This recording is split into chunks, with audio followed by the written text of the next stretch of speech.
जगह ऐसे लग रहा है।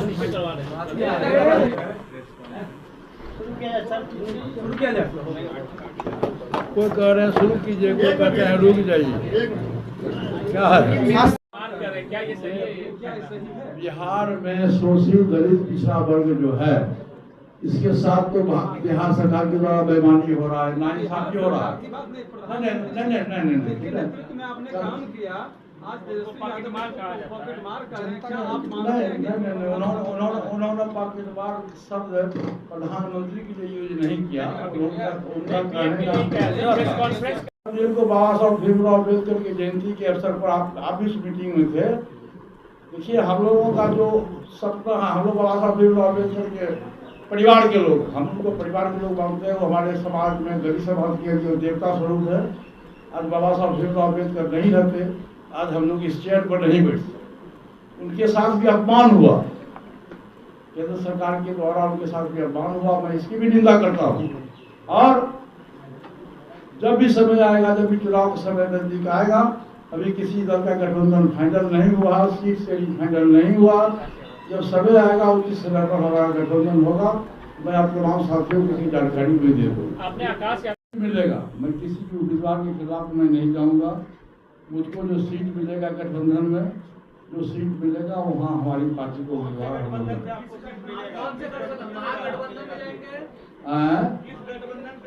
मैंने आपको कहा जो समान समझौता जो हमारे विचारधारा के है, जो शोषित दलित पिछड़ा करियर के हिमायती लोग हैं, जो दल बिहार में सामाजिक न्याय के लोग जो लोग हैं, हम उनके साथ हमारी पार्टी की समझौता होगा।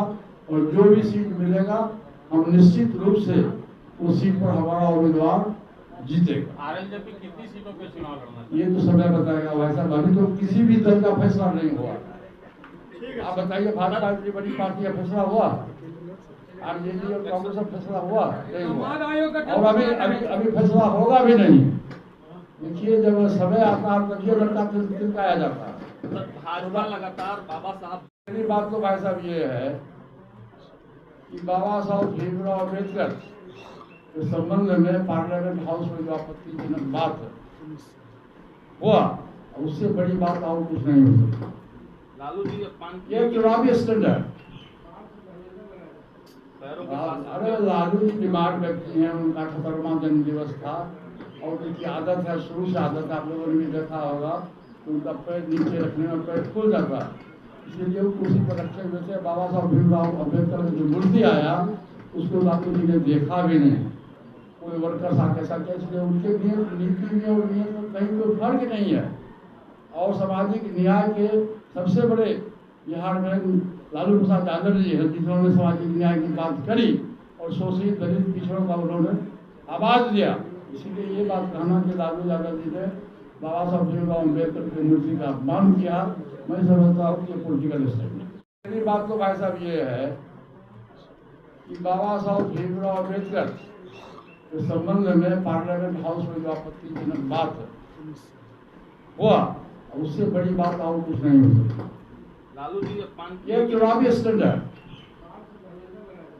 अरे लालू जी बीमार व्यक्ति हैं, उनका 78वां जन्म दिवस था और उनकी आदत है, शुरू से आदत आप लोगों ने भी देखा होगा, उनका पैर नीचे रखने में पैर खुल जाता है, इसलिए वो कुर्सी पर रखे हुए थे। बाबा साहब भीमराव अम्बेडकर का जो मूर्ति आया उसको लालू जी ने देखा भी नहीं।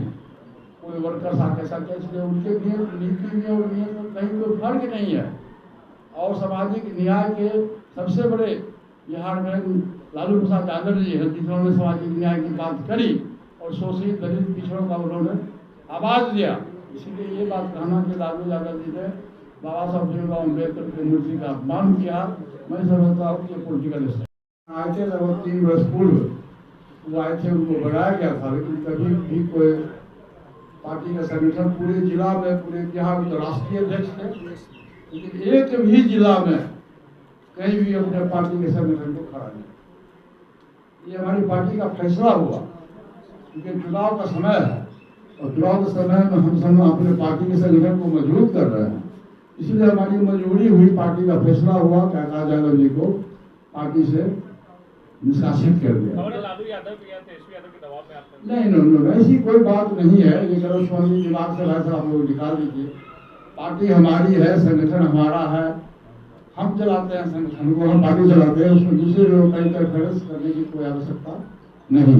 क्या आप ये महसूस कर रहे हैं कि बिहार में एक तीसरी ताकत भी आकार ले रही है? प्रशांत किशोर की तरफ इशारा है हमारा। देखिए, एक बात आप जान लीजिए, बिहार बहुत जागरूक स्टेट है और पॉलिटिकली आपने देखा होगा कि बाबू जयप्रकाश नारायण के नेतृत्व में बिहार में आंदोलन हुआ और पूरे देश में आग लगी। तो बिहार के जो लोग बहुत पॉलिटिकलाइज लोग हैं, बहुत समझदार लोग हैं और जनता के हाथ में फैसला है। अब जो चुनाव आएगा तो बुलेट से बेसी ताकत बैलेट में है और जनता जिसको चाहेगी उसकी सरकार बनेगी, जनता जिसको चाहेगी वो विधायक बनेगा। उसमें तीसरी शक्ति चौथी शक्ति का कहीं कोई गुंजाइश नहीं। सामान्य चौकीदार और दफादार आपने देखा होगा कि आज 4 महीना पहले गर्दनीबाग में हम लोगों ने भी चौकीदार दफादार के पक्ष में आंदोलन किया था।